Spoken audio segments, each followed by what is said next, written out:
Hi, everybody.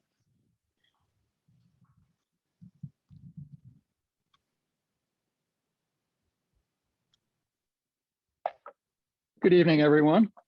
I'm Douglas Hill, co-director of Pasadena Photography Arts. Thank you for joining us. We would like to recognize the Tongva and the Chumash, who are the native people of these sacred lands we have come to know as Los Angeles. Forum is sponsored by Pasadena Photography Arts, a project of the nonprofit Emerge program of Fulcrum Arts. Our mission is to promote diverse photography projects by established and emerging photographers worldwide through in-person and virtual exhibitions. In addition, PPA is committed to sponsoring educational programs by accomplished photography professionals. To achieve the mission, PPA's ongoing programming includes Open Show Pasadena and PPA Forum. We're also in the process of developing new programs, so please stay tuned. Pasadena Photography Arts presents a monthly program here on Zoom. The forum alternates with Open Show each month. As a primarily volunteer organization, we have worked hard to keep the costs of these programs to a minimum, but there are expenses involved. We ask that you donate whatever you can by visiting our website, pasadenaphotographyarts.org, and clicking on one of the donate buttons. For those of you who have not experienced Open Show, it's an international platform now in 31 cities in 15 countries designed to give photographers at all levels an opportunity to show and discuss their creative projects. If you would like to submit your project to Open Show, go to openshow.org, select Submit a Project, then scroll down to our venue. We are OS-Pasadena East LA. Since we began, we've helped over 140 photographers get their work in front of an audience, many of them for the first time. While we welcome your donations, we also want your feedback. If you have comments or suggestions, please email us at one of the addresses on our website. The November installment of Open Show will be hosted by PPA's own inimitable Ellen Friedlander and myself on the theme Street Photography. Submissions will close on November 7th.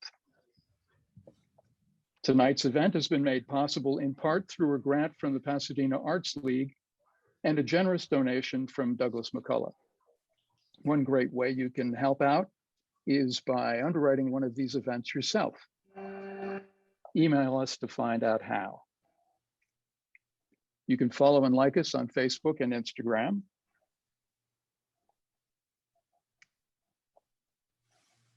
Everyone will have the opportunity to type questions and comments into the chat box whenever you like. The event is also being recorded and will be made available on Pasadena Photography Arts YouTube channel.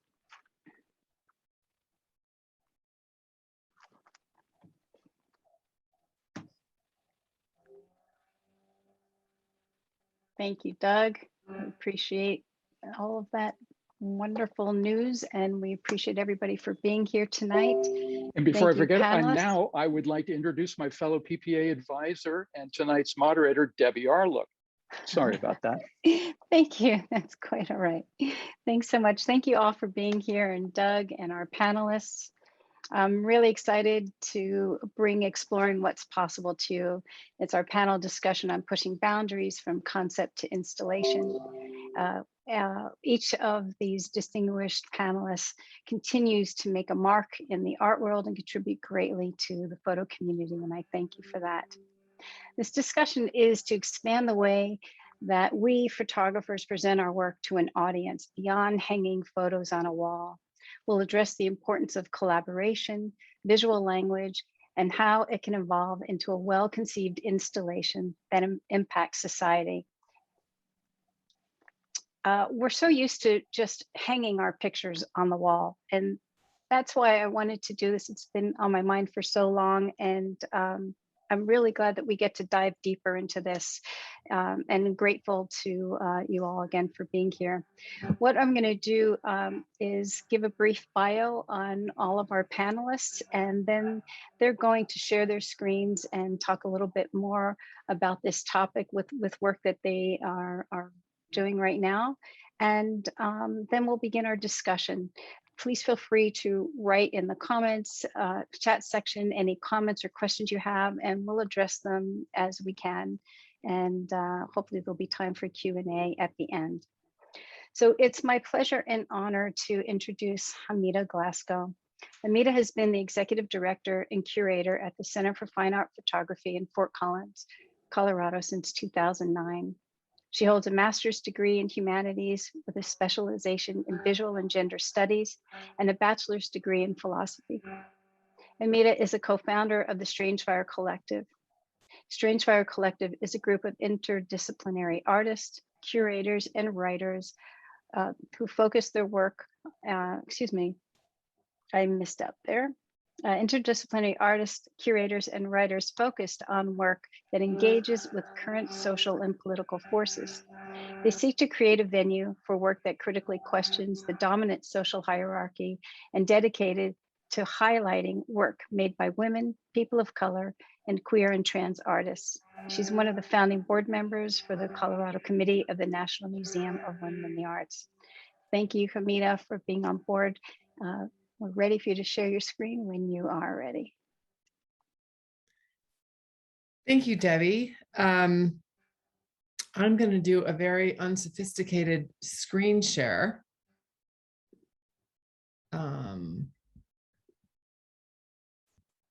Everyone pretend that this is a PDF and you can see everything just fine. Okay. Looks great. So what's possible? As long as I can remember, I've been interested in creative expression. Artistic expression takes so many forms, shapes, and sizes.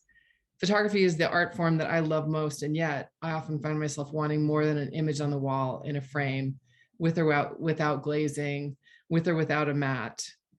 That traditional form of presentation works for a lot of photography, but not for all. From the early days of my tenure at the center, I've embraced and encouraged people to use whatever they need for the work that they're making. We've shown sculptural works, hanging fabric pieces, large-scale videos, cyanotype butterflies, mixed media, and as of this week, floating, unframed, canvas printed pieces that mimic the lick of flames, fire, and smoke. We're talking about what's possible, and that's really exciting to me, because the truth is, what isn't possible? With all the tools and technology we have at our fingertips, the range of possible grows every day. Now, just because it's available doesn't mean you should use it. Tools should fit the job at hand. I often use a wrench as a hammer if I can't find my hammer, but I don't recommend it. Experimentation is the key to finding the right tools for the project. At the center, we've been experimenting with how we run the organization. For the last 4 years, we've moved to a model that's dependent on collaboration and partnership. When creating exhibitions, we look at the spaces we program, the communities we interact with, and the artists that we're interested in working with. And then we put all of those together and we create the right matches. Some work really shines in smaller, more intimate spaces, and other work needs expansive space that allows it to breathe. It's easy to feel limited, restricted, and to be rule followers. But I find freedom in thinking about the rules and deciding if they work for me or not. Someone made up the rules, and the rules they made up served them. If they don't serve me, my community, or the artists I work with, then why am I following them?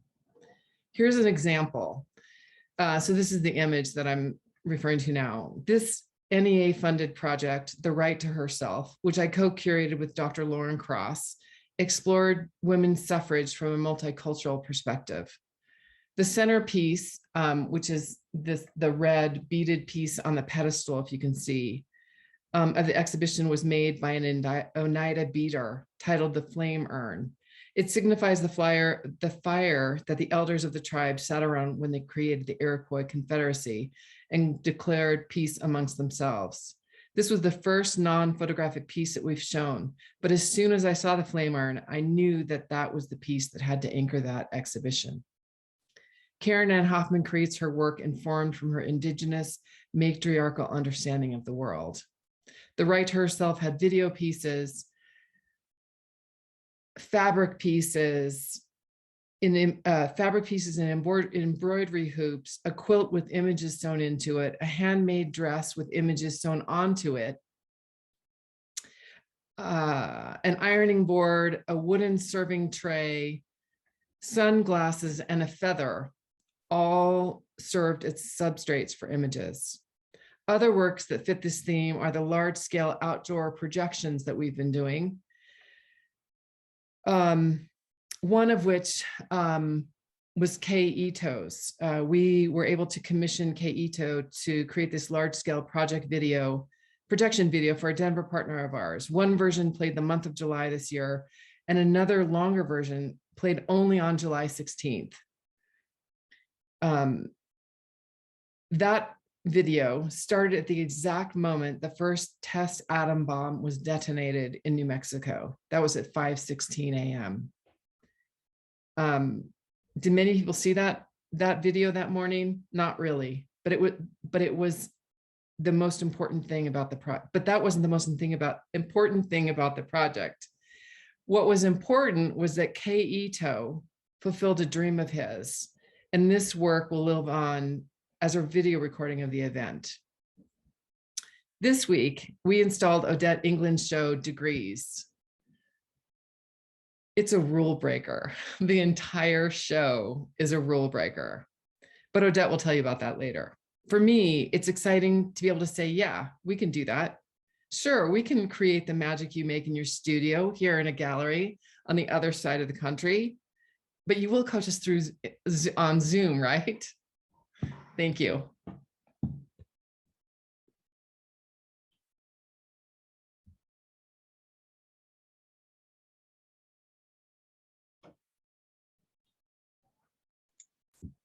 There, can you hear me? Okay, thank you. Thank you, Hamidah. Next up is Odette England. Odette uses photography, performance, writing, and the archive to explore themes of autobiography, land, gender, and ritual. She often manipulates her negatives and prints, intervening with her services. She uses expired film, broken cameras, and tainted chemistry. Her work has been exhibited widely across the US and internationally.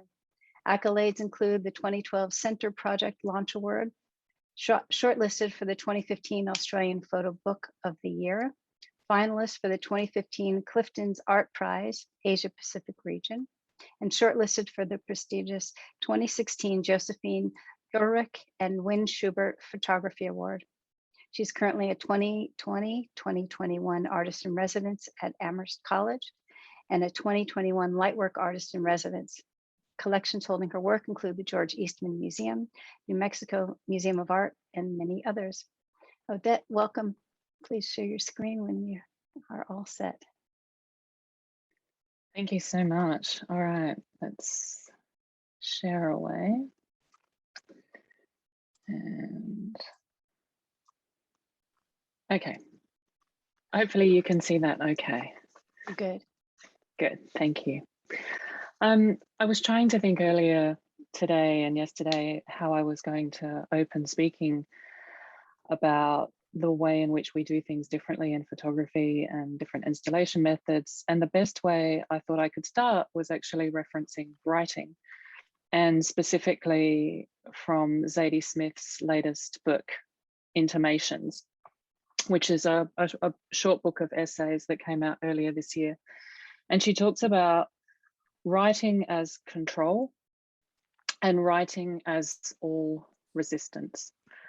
And those two words, control and resistance, are things that as photographers and curators and exhibition managers, that they're so comfortable in our vocabulary that as artists, we're often trying to control our medium, our technology, our subject matter, but we're pushing up, we're finding points of resistance in the process of doing that.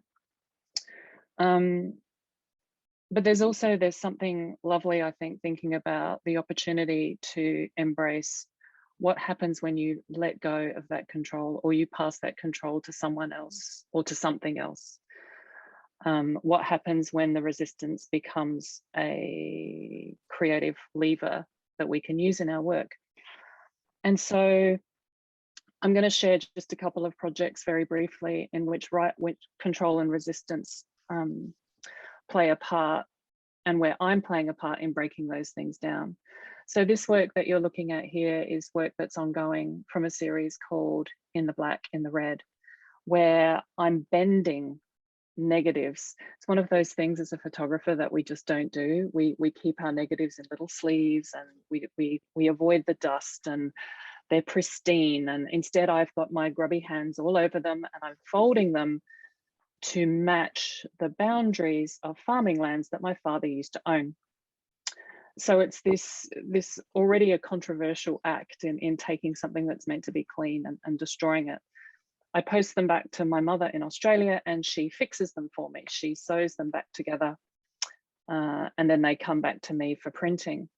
And it was through this process of, my mum actually made that photograph where you can see the negative sewed and all these little red tendrils floating off the edges.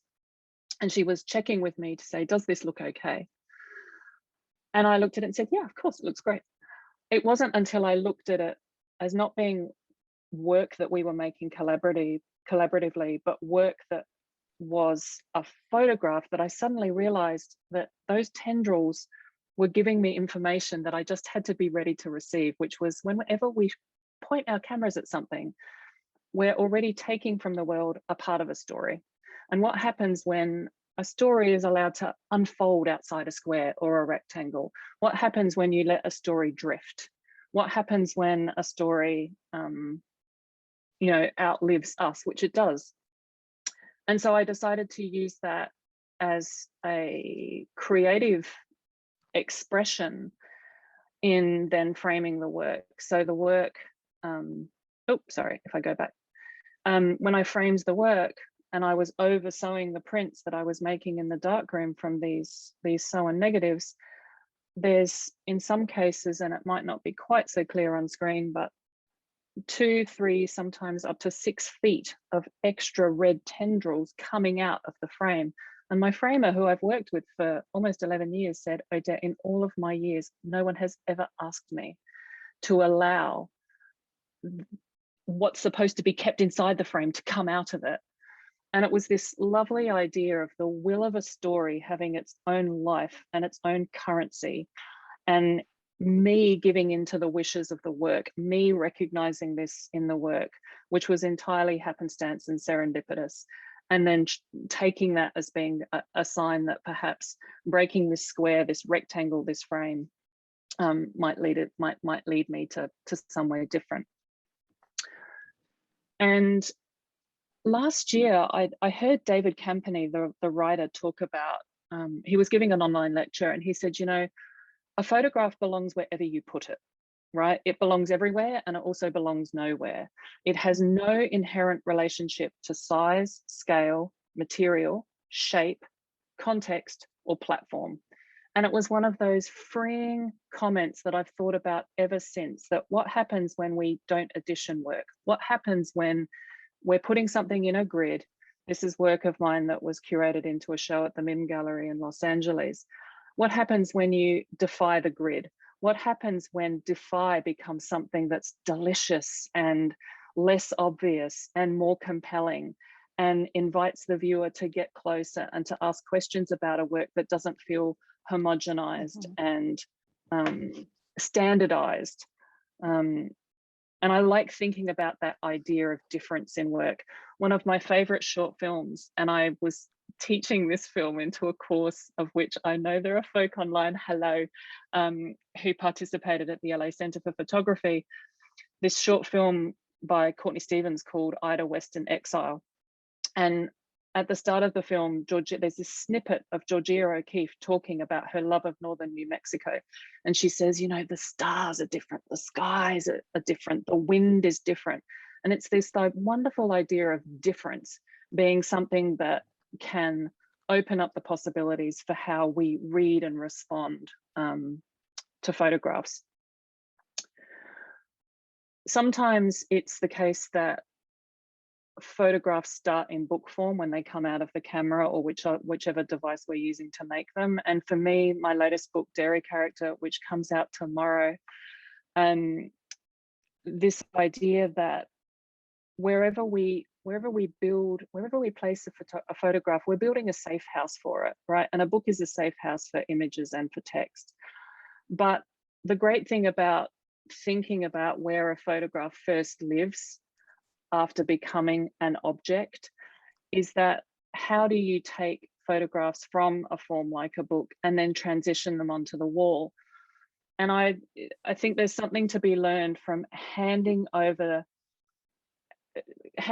control of one's work to a curator, to an exhibition manager. In this case, these are images from the book, Dairy Character, that were exhibited as part of this year's Fellowship Award at the Silver Eye Center for Photography in Pittsburgh. Other people see things in our work that we just can't see and that we can't recognize because of a host of reasons, but there's an intelligence that they bring to how work can live, whether it's on the floor or on a pedestal or on the floor. And being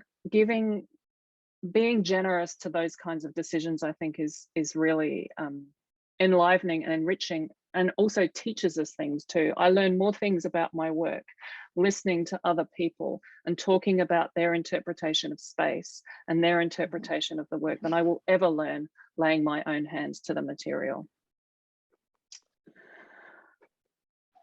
The final project I'm going to talk about is the work that is now about to open at the Hatton Gallery, the Clara Hatton Gallery at the Colorado State University, that's co-curated with Hamidah and the Center for Fine Art Photography, called Degrees, which I shot whilst I was in Australia in the 2019-2020 bushfire season.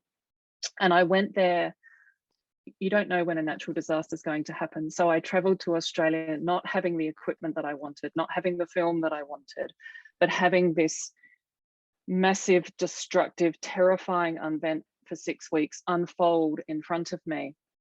And my mother and my daughter and I traveled out of this fire zone that my parents lived very close to 3 to 4 times a week. And I found myself making these photographs and my mother making photographs of me. But when I came back here to the US, all of the photographs that I'd made they just looked and felt disingenuous. They were these poor visual substitutes for all the ash and the smoke that was hanging in the air, because this is what it actually looked like. This is just an image from my phone, but I couldn't replicate that sense. Photography was failing me, and I was failing it in trying to recognize how do I make the photograph a surface for feeling and a surface for visualizing what I experienced there. And that led me to all of this play in the studio where I was, how do I put this ash back? And quite fortuitously, while I was there, I was collecting ash, I was collecting burned flora, plants and trees and parts of trees. And I thought, I know how I can put it back. I'm just going to rub it into the surface of these prints. Why didn't I think of this beforehand? And I spent the next almost year experimenting with rubbing fire retardant pigment that planes drop onto these areas to try and put out the fires, and rubbing the ash. And ash is such a dreadful but also wonderful material to work with because it has a mind of its own, and I could not control it. And that was one of the most powerful things in educating me. Your work needs to speak to the very thing that you're talking about. You're talking about the uncontrollable nature of fire. You are talking about the inability to try and put it into a shape. They don't have glass. They don't have frames. They're nailed to the wall with rusted nails taken from the fire zone. I mean, if ever there was, I keep going back to that very first episode of Madam Secretary, where the president says to Taya Leone's character, you know, I want to hire you for this job as Secretary of State, not because you think outside the box, it's because you don't know the box is there. And it was the very first time, I think, in my work where I realized what happened when I took away the box entirely and I allowed the material have custodianship. And I have to say, in working with Hamidah to install these works remotely, I also go back to that quote by Sally Mann that if you don't break out in a sweat when you're doing something artistic, then you probably haven't gone far enough. And I feel like in this work, we went far and then further again. Thank you. Thank you. That's so inspiring. I know we're going to have lots of questions that we're going to pull from that. And congratulations on the opening of degrees and dairy character. I can't wait. I keep checking my mail. I'm waiting like, when am I going to get it? So thank you so much. And now I'd like to introduce Sybylla Smith. Sybylla Smith is a visual activist captivated by the power of photography and exhibition in book form to create individual and collective change. She has independently curated solo and group exhibitions featuring over 100 international photographers in galleries and festivals covering an array of genres. Her exhibitions, written text, and educational resources have been seen nationally and internationally. She collaborates with emerging to seasoned professionals, art and educational institutions to illuminate, elevate, and amplify their work. Her focus is exploring context, identifying impactful images, and developing a powerful presentation in image and text. Syd, welcome. Thank you, Debbie. Now I get to share my screen. Hi, everyone. Thank you for being here. I'm going to take you to my website to go over a few things that are examples of the work that I've done. I'm going to actually go here just for a second, because while I make this mini introduction, you can look at some of the work of some of the people that I've collaborated with. So thank you for this invitation to discuss artistic boundaries, which that's almost not, what is the word when you're not supposed to put two together? There should not be boundaries when it is artistic. So anyway, our medium, photography, is an evolving landscape. There are lots of discussions and debates on what constitutes a photograph, and how images are utilized is an expansive and innovative place that's changing all the time. I believe it's our responsibility as visual storytellers to defy boundaries and to challenge conventions, to innovate our way forward, and to utilize our storytelling to create a further and fuller understanding of how many different ways we see. I work with photographers to activate their concepts and to engage a larger audience. And we do so in collaboration. We work together to identify story, to articulate concept, to illuminate the places where decision-making and creative choices can layer your original intent, which Odette just gave you a course in. Your role as visual creatives is to experiment and to refine how to tell your story. And I encourage you to use your own reactions as your barometer, to use your reactions as a compass. You are in a synergistic relationship between your abstract ideas and their concrete, visual, or audible form. My concept development framework, which I call Concept Aware, suspends these complex and moving parts that are inherent in the creative process. And I try to offer guideposts, places to ground your process and to guide your way forward. To illustrate concept development and action, I want to share the work of two artists in shows that I curated that I think both illustrate how to identify, amplify, and elevate a concept. So let me bring you over there.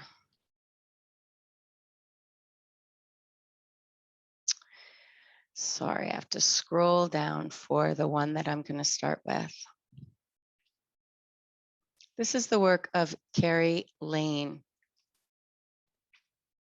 And I did these 2 concurrent exhibitions, which opened just before the pandemic at Granary Arts in Ephraim, Utah. And what happened is I saw a thematic conversation between very different bodies of work by artists who did not know each other. And this is how a curator thinks, or how I think of curating, which is to pull ideas together and tell a story with other people's stories. So each of these artists I thought that they utilized the past in a way to call wisdom forward and to offer guidance with the hope that we could use it positively to influence our future. I'm going to scroll down and show you, this is Carrie, we're at the opening. Here are some of the images in the gallery. And I'm going to share this short video and explain a little about the work while you look around the gallery. So Carrie Lane constructs detailed vignettes with found objects. These include dead rodents, trash, ephemera. She feels these discarded objects have agency. And in telling their story, she hopes we as viewers consider the objects in our own life. We titled the work, "The Rhizome Remains," and it speaks to theory. And the theory is that what we see on the surface belies the vast interconnected network that exists below. Carrie captures her tableau with glass plate negatives. She began her work working with intact glass plates and sheets and came to see that smashing the glass conveyed a metaphoric reflection of her original concept. So we installed her prints without glass or frame, and we used a combination of hanging with magnets and with kind of a poster system, super simple. They're on like a buffed metal. I just realized that when I shared my screen, I didn't do the audio, and I'd really like audio for the next video that I'm going to share with you. So I have to start over. Oh, share sound is on. Great. Whoop, just taking us for another ride. Sorry about that. And then this is the other artist whose work was in conversation with Carrie's. And if you go on my website, there is a video here of how Carrie does her work. There's a little studio video of that.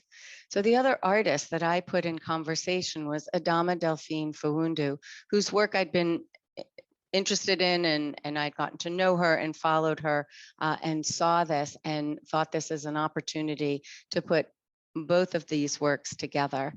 And I will tell you about Delphine's work after the video, because it's going to have its own soundtrack.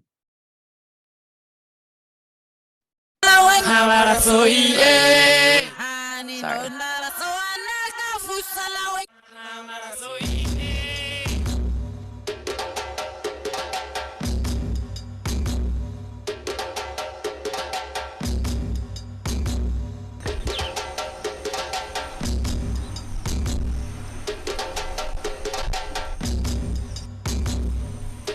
Come with a burn church. Come with a burn church. Come with a burn church. Come with a burn church. Ya sabe, baby, go hello, okay. Ya sabe, baby, go hello. Ndo yekwe yakao, ya ndo yekwe yakao, ya mai ndo yekwe yakao. Okay, I'm going to show you one other thing up here. So I was familiar with, as I mentioned, Delphine's work, and she too is in conversation with the past and with the power of objects. And her exploration centers on the Mende river goddess, Tingoi. And she was looking at how the various river deities shape shift and go by different names as their stories traveled across continents. And this reflects Delphine's experience as the transatlantic migration impacted her family. And in her work, she is reimagining, reenacting, recreating Afro-futuristic identities, representing a new narrative, one that's blended with those from the past. One of the things that was really effective was that the sound of Delphine's video literally engulfed the entire gallery, which is 2 floors. And I really loved how that interwove the 2 women's work together. One thing I want to mention is that because this was shown in the middle of Utah in a section where we felt we needed to bring people into the issues around the African diaspora. So for educational purposes, I created this type of a PDF. It's actually a reading list that gives people opportunity to explore on all these different levels: nonfiction, fiction, adult, young adult, sci-fi, children's books. And we compiled this. I was also able to have a book that was written by an author I'm familiar with called Waking Up White, that explores issues of race, privilege, and bias.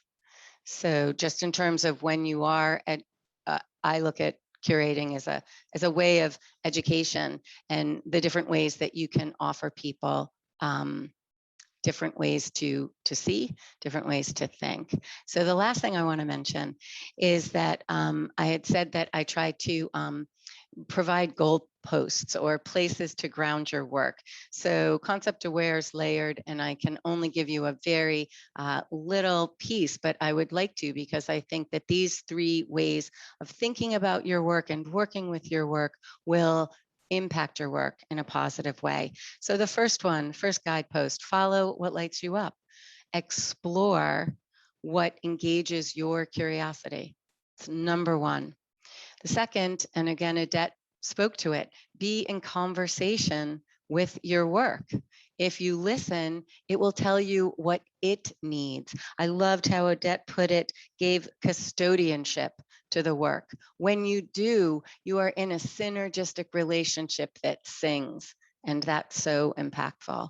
And the third is, if you make process your focus, I think your product will take care of itself. So stay with the process in all the areas. It's overwhelming, it's intimidating, it's frustrating, it can be infuriating, but if you stick with the process, your product will come out the other side really clear and strong. So thanks. Thank you, Syb. You know, I was going to ask some questions later. I hope everybody took notes on that, because you learned a lot right there.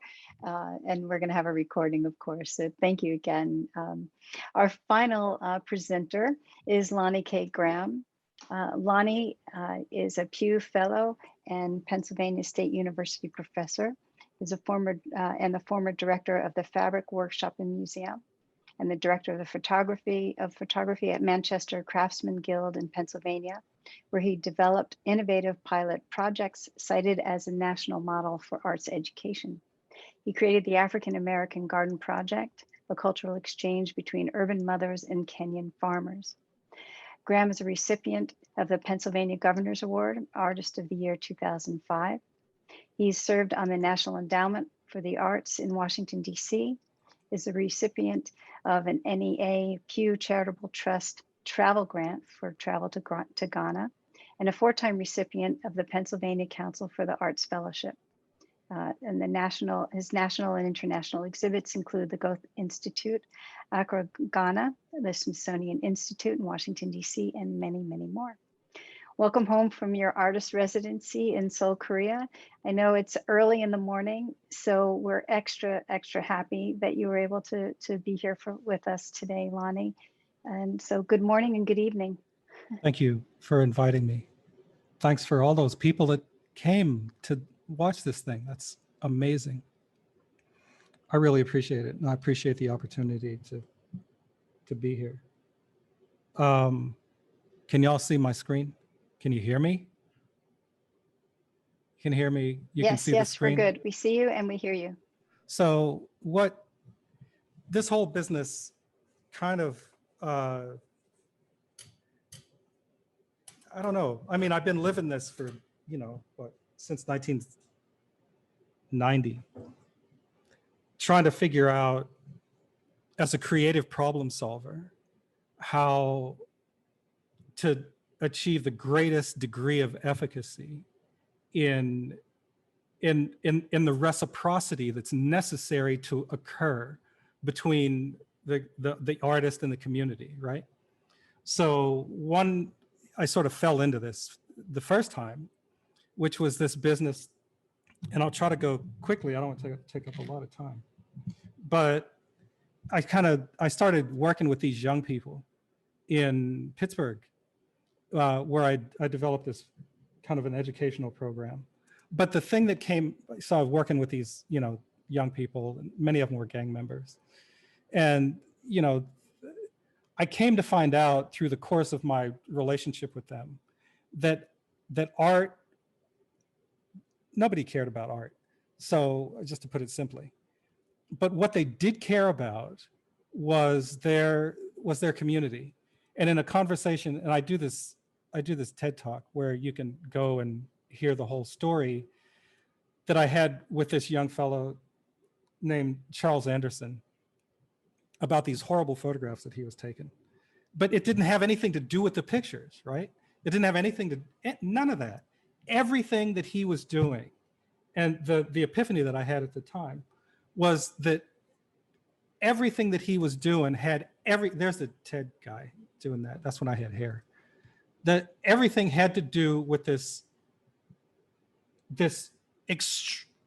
deep traditional way that artists worked within the context of their community for their community, right? So this made sense. I mean, I've been going back and forth to Kenya, Africa, South Africa, all over the place, trying to figure out what the arts meant. And, you know, this is what I was finding. This is the stuff that made sense. This is where the artists were embedded in the community, you know, decorating the houses for a wedding, celebrating the birth of a child, self-adornment. I mean, this is where art goes beyond a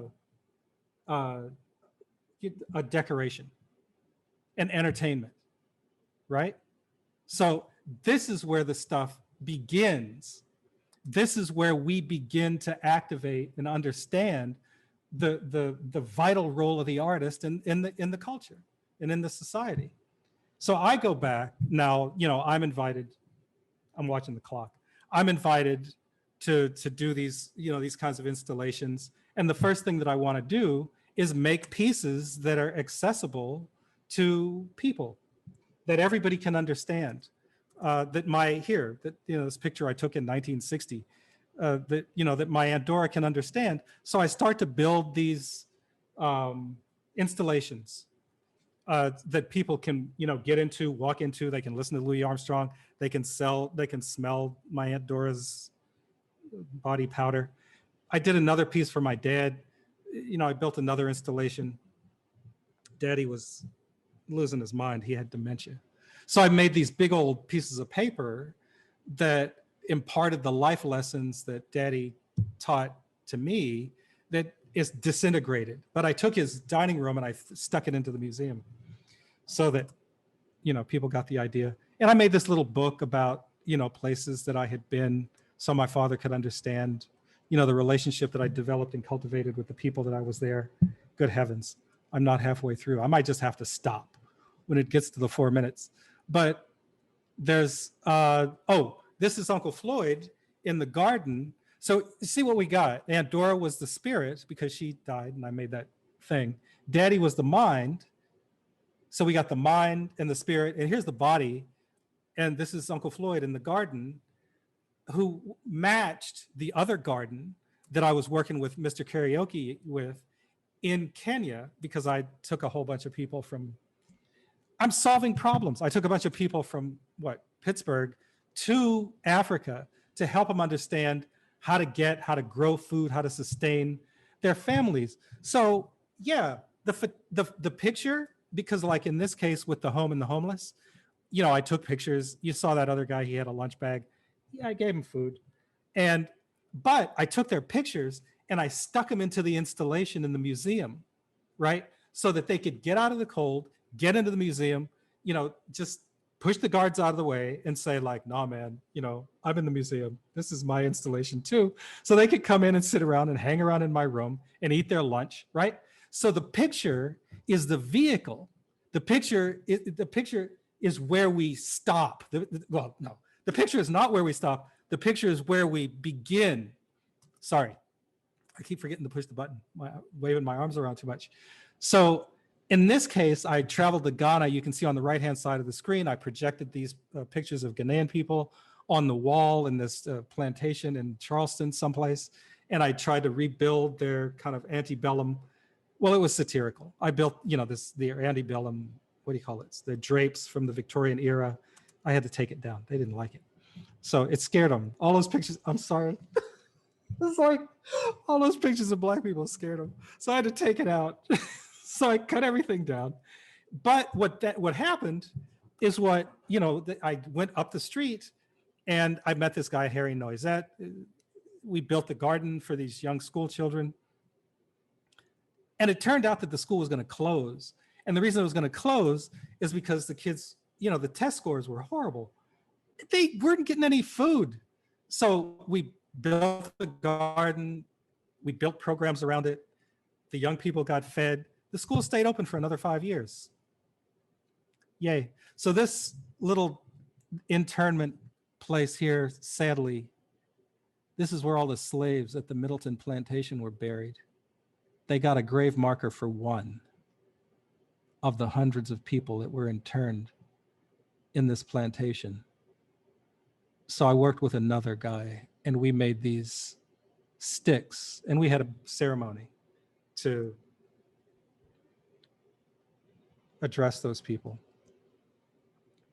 This was for sharecroppers. So you see what's happening.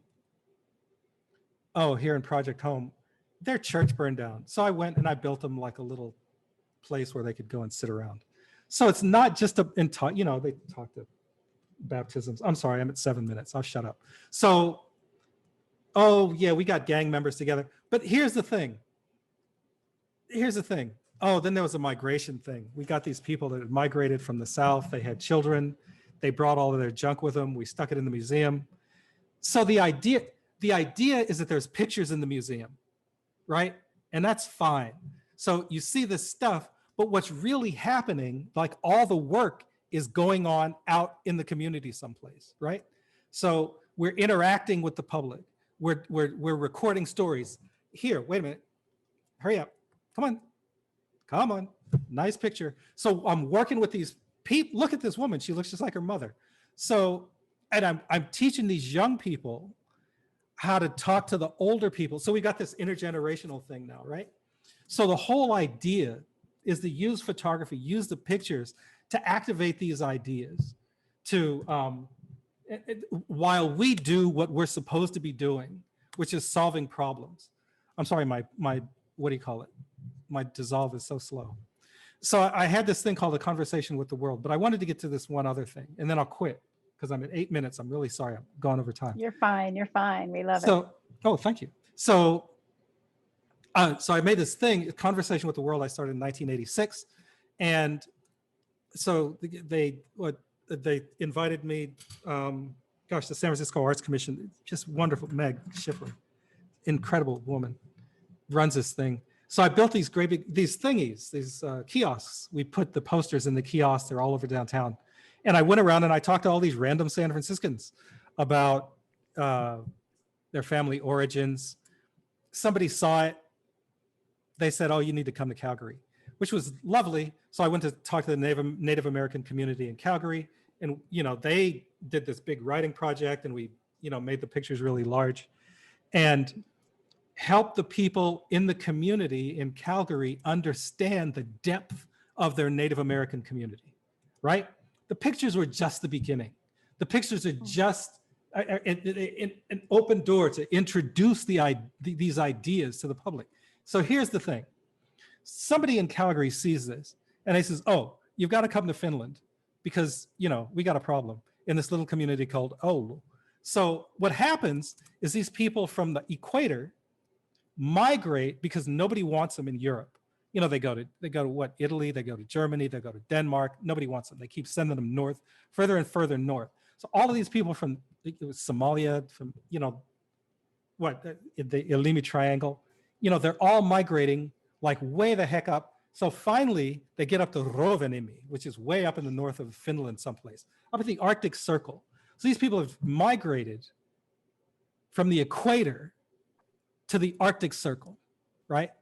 So now they can finally get their papers, and then they settle in this little place called Meritopila.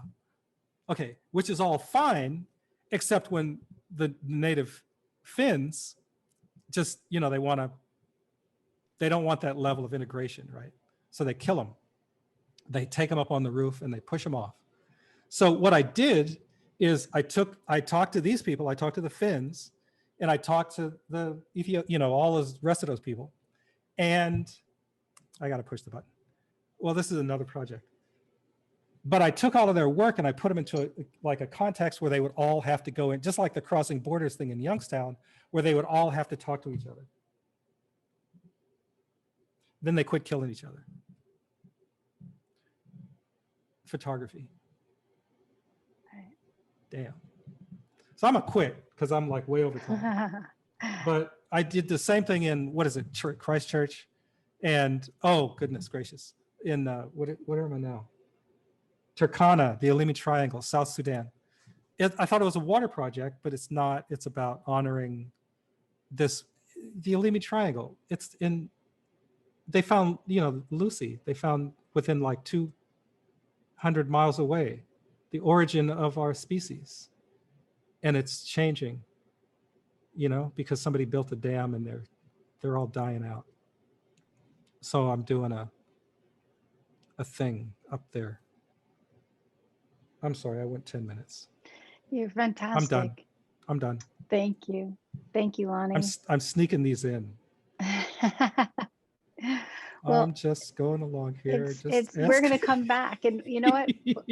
we'll let you come back to this. Okay, too. I'm done talking to the chief. It's hard. Okay, I'm finished. It's hard not to. But you know what's so fantastic about it, and it's all of you. It's the passion. It's the passion that you have, and it shows us that this is a long time coming. And I want to mention that to everyone who's here. As I said in the beginning, it's like it began. We had our photographs, we put them in a frame, and we put them behind glass, and we put it on a wall, and that was it. And look where we are now, and look what we're doing, and look why we're doing that. I actually wrote a couple of things down that was interesting. I just want to say some of the things that you were all saying.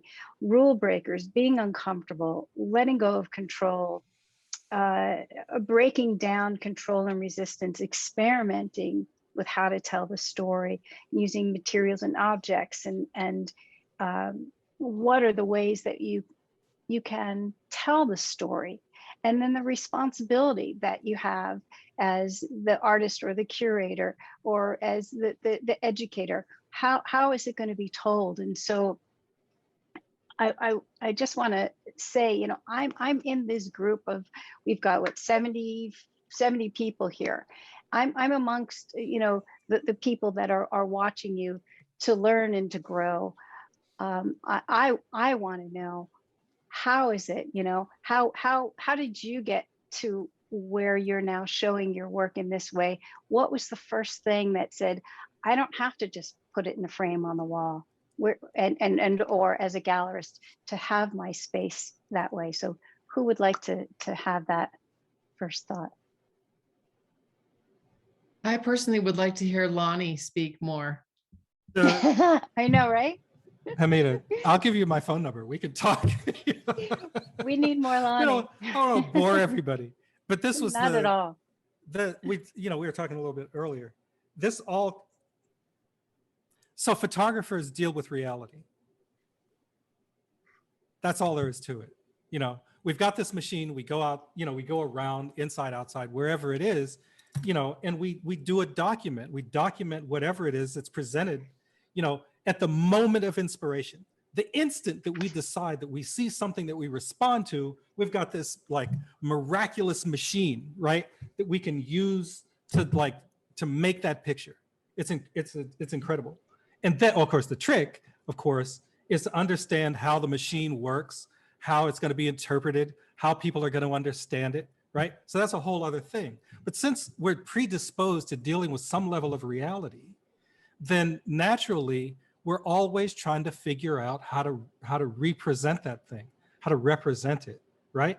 So as I mentioned in a conversation a little bit earlier, I was working with another dear friend of mine, Carrie Weems, back in 1989. We were talking about things that we could do to best and most effectively convey a message or communicate an idea. If art is a successful communication of a particular human experience, then as photographers, we've kind of got it made, right? So, but how can we use our reality? How can we give depth and dimension to that reality to help, to get other people to come in to and understand what we're trying to talk about and what we're trying to convey and what we're trying to communicate. So, we did installations together, and we started to do all kinds of other projects. And I think that's where a lot of it came from. And then of course, the conversation that I had, you can look at that TED Talk with Charles Anderson about how it's supposed to, what we're doing is supposed to be about the society that we live in. Does that answer your question? I think they're all bits of it. And I do want to say, we posted that talk, and that's really important. I do hope everybody takes a look at it. And it's this, you think of when we put work out there, or if we're going to go speak about something, it's got to be something worthwhile, right? And we're wanting to make change. With Hamidah and the collective that you have, and the reasons that you're doing things, like we're not here to be like, hey kids, let's put on the show. There's a reason why we do this work. So I'd love for you to touch on the why and the how. Well, I think that some people, that's true. I don't think that that's true for everyone. In terms of changing the world or making a difference. And I don't think that, say, one is better than the other. I think people have different motivations for making work. People have different inspiration for making work. For some people, it's more of a, say, philosophical conversation with the world, with a particular topic, or they're commenting on a particular thread of conversation through history. But I think, but there are people that are really interested in making a difference in the world. And I think, the projects that Lonnie talked about are amazing to have that level of interaction with community, and to make, those kinds of, I love that, the exhibit that you were talking about in the museum, where unhoused people were able to go in and spend time with their work, right? I just think that's fantastic. Subversive. Yeah, it is very subversive. So, but I think that's the beauty of photography, is people have all different kinds of inspiration. And that's where, one thing that I thought a lot about when I was thinking about this, was that in as much as I love all these different expressions, one of the most impactful exhibitions that I saw in my life so far is an exhibition at the Contemporary Jewish Museum in San Francisco that had Claude Cahun drugstore prints in it. And those little tiny prints were so impactful. They jumped out of the wall. It was just like, I just wanted to stand there forever. And so, you know, I think it's just, I don't know where I was going with that. Well, you touched on a question that actually I was going to have for everybody. So you've already answered part of it, which is, what is the most memorable exhibition you've attended and why? What was it that sparked something in you? I guess I was a teenager. I came from a little town in southwestern Pennsylvania, and I went to New York. I got to go to New York, and I went to the Modern, and I walked into this room of sculptures by Brancusi and cried.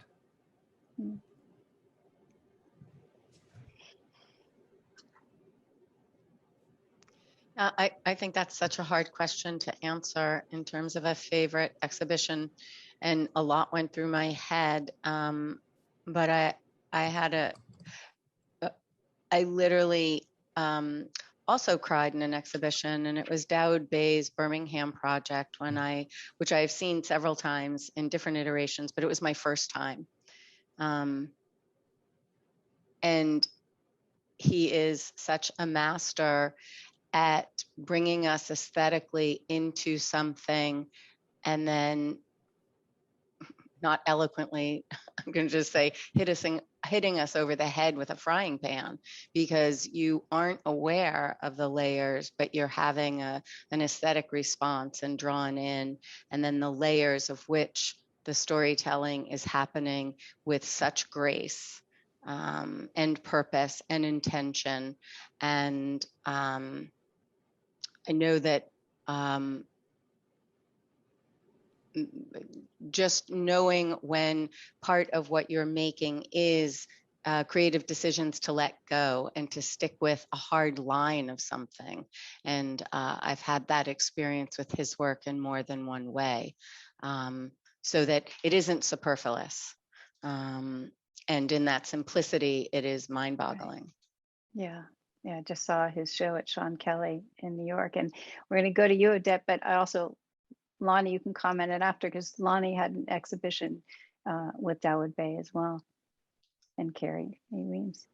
Odette, what was your most memorable exhibition?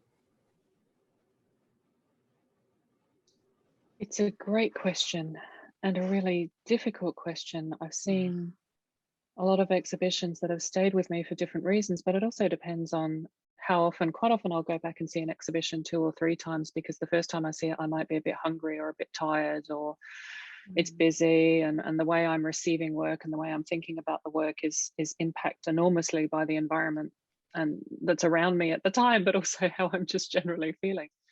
And perhaps because I was writing about this today, actually, it wasn't an exhibition. My nan would never have called it an exhibition. My nan was an amateur painter. She was a China painter, and she would put on once a year, when my granddad was out, he was never home when she did this, he would go out, and she would put on in the summer holidays, when my brother and I would go and stay with her, a display of all of her latest paintings. And she had these 3 little albums that she kept called Photos for Paintings, when she would steal granddad's camera, go out and take pictures, get it developed with money that she'd take out the cookie jar. And she'd make these little albums, and she'd bring the albums out, and she'd bring out the works, and she'd ask my brother and I to talk about them. And we didn't know, I mean, we didn't grow up in a house with art, and we just assumed we were looking at pictures, pretty pictures on plates. But we would have this beautiful conversation in the afternoon in their living area. And I used to look forward to those displays every single year until my granddad passed away. And after that, she never had another one again. But those exhibitions and those displays, I could just about tell you just about where every plate sat and what was the content of most of them, and why she positioned one next to the north facing window rather than next to the tray that they used to have their dinner on. Those for me, and yeah, they're in mind because I was writing about them, like I said, but I feel like they're the most memorable displays of objects that I can recall.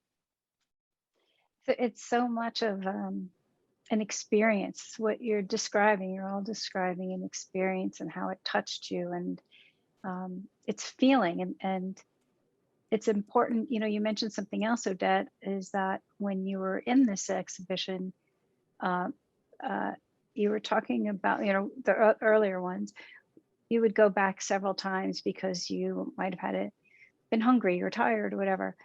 It makes me think of, well, that's when you're experiencing work, and we learn so much about ourselves, right? And how we're taking that work in. But then as well, when you're going to, we'll get back to making the installation or making the work for the installation, it also applies there in different ways. You know, how are you going to see the work differently? It's as I was saying in the beginning, it evolves. So I guess the question I would ask next is, when do you know the direction you're going to go with an installation, or whether you're working with an artist, or whether you are the artist, or whether you're teaching your students to direct them? How do you know where to go? How would you begin is really what I would want to ask for all of us here as photographers. How do you begin? I'm going to say play is essential. Playing and getting out of your head. That's why I talked about being in the process and not with your focus on a product. When we were talking, I recently spoke with Odette on her book, on my photo book group on dairy character.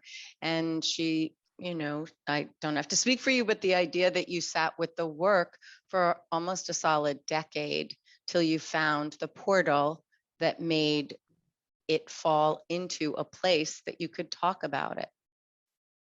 So it's being in that deep, deep conversation, opening yourself up to, and being able to pivot when, you know, when you need to, or when something's not ready. I go back to thinking about sitting on eggs and that scene in Charlotte's Web. And she's like, I'm sitting on my eggs. It's like, not all your ideas are ready to hatch. They're in different stages. Yeah, well said. The wonderful thing about artistic expression is that it takes the full spectrum of individuals to embody and to be able to express everything that we need and can respond to in the society. So it's incumbent upon us to understand like who we are and where we fit. So while we have, you know, a kind of a, you know, we're all inspired by traditional photography that's you know, presented in a very dignified way. And then, you know, on the other side of the spectrum, you have, you know, lunatics like me who are, you know, just out sort of going crazy and doing all kinds of nonsense. But the way that to answer your question, respond is generally when people come to me with an issue, it's most successful when I'm solving a problem. When people have a need in the community, I go there and I talk to them and I work with them. And then it seems to work best. The work begins to resonate within the depth of that society. So I'm just, you know, about talking to people and solving problems. Well, I guess I want to pipe in again just to say how the image is one. I happen to think in installation, and I also think about the auditory nature of things. I love when I'm watching dance and the actual slapping of the person's body on the floor is part of the what you're listening to. So I know I think music can sometimes take us where words and images can't. So this idea of layering and having all those portals, because we don't know what's going to spark something for our viewers. And it's all the ways in which it's, I mean, you all mentioned it. Odette wanted to bring in the ash. How could you talk about these fires without the physicality of how everything was being layered in that? Or when Hamidah was talking about Kay's work and starting to reflect the all his work being tied to the use of the atom bomb and the impact on his family, and how specificity and showing is part of it. That's all amplifying, and amplifying in different mediums and in different ways your original intent. Thank you.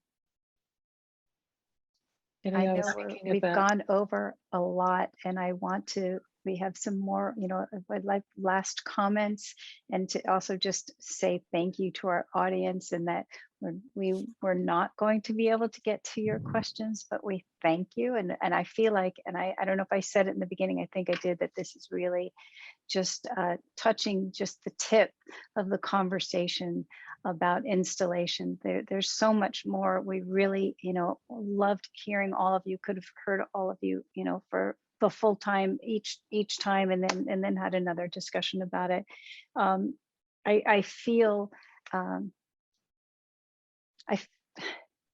it's like I would love to see, is there, and Sybylla, you mentioned some things as well, because so many of us, keep going back to sort of that foundational part where most of us have not created an exhibition as Lonnie has, and Odette has, and Sybylla and Hamidah have put together. We know to go out of the box. We know to sit and to be curious and to get to that place of being uncomfortable. I think that's really awesome.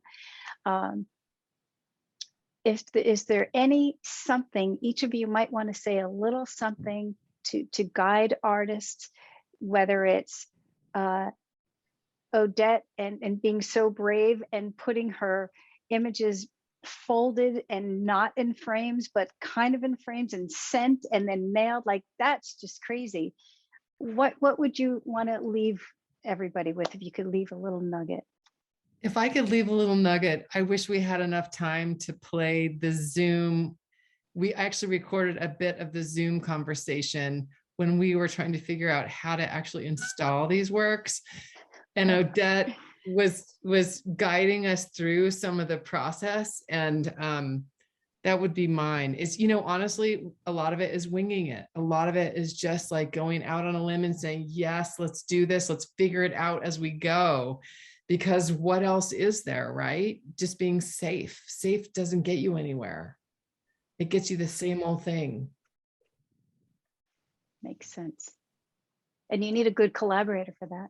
That's something so key. Got to find a good collaborator. Yeah, that's true. Yeah. Odette, were you going to say something? I think that video is really funny. I think I was just thinking about that word knowing, and it implies to me at least some sort of comfort, but I so much of what I do and what I make and what I think about comes out of a hunch. It comes out of being fundamentally uncomfortable. It comes out of really not knowing, and it's a slippery, difficult place to be and to feel, but I know it's a good place to be if it's a constant. So this constant sort of low hum of nervousness actually feels really good. And the other thing is that if I'm making things that my parents and my parents' friends as dairy farmers and all the girls and rural women that I grew up with, if they don't understand what I'm making, then I am missing the point. I have missed the boat. If they don't look at it and find some not interest or comfort, just if it's not for them, then I don't really know who it's for. Mm-hmm. Thank you. Lonnie? Oh, knowing. No, any nuggets? Yeah, you know, and you identify the most essential aspects of yourself. You get into who you are and what you do and why. And then that essence of knowledge of yourself should be common with all other humans. And it's in that way that your work can begin. It's in that way that your work begins to articulate our common experience, so that we can all know and understand who we are and where we are as humans. So you basically know who you are and what you're doing and why. Yeah. It's like those ladies at the farm ladies, you know, and my relatives. My work, I knew my work was beginning whenever my old uncle was able to look at it and go, oh yeah, that's all right. I knew I had arrived.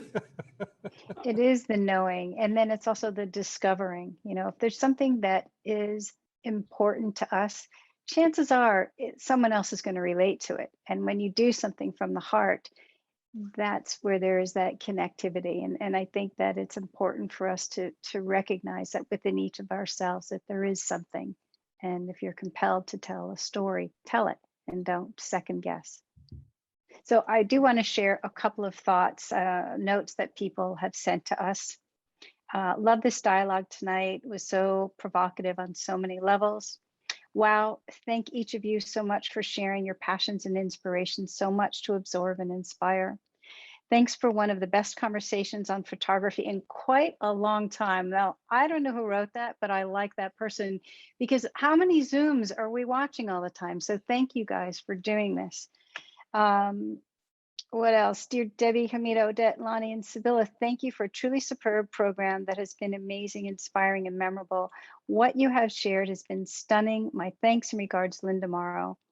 And Douglas Hill, it was truly exceptional, inspiring, way beyond expectations. And then someone says, thank you for your inspirational stories. Let's all be brave. That's a nice spot to end. I thank you so very, very much, and look forward to doing it again, if that's even a possibility. So good night, everybody. Have a wonderful evening.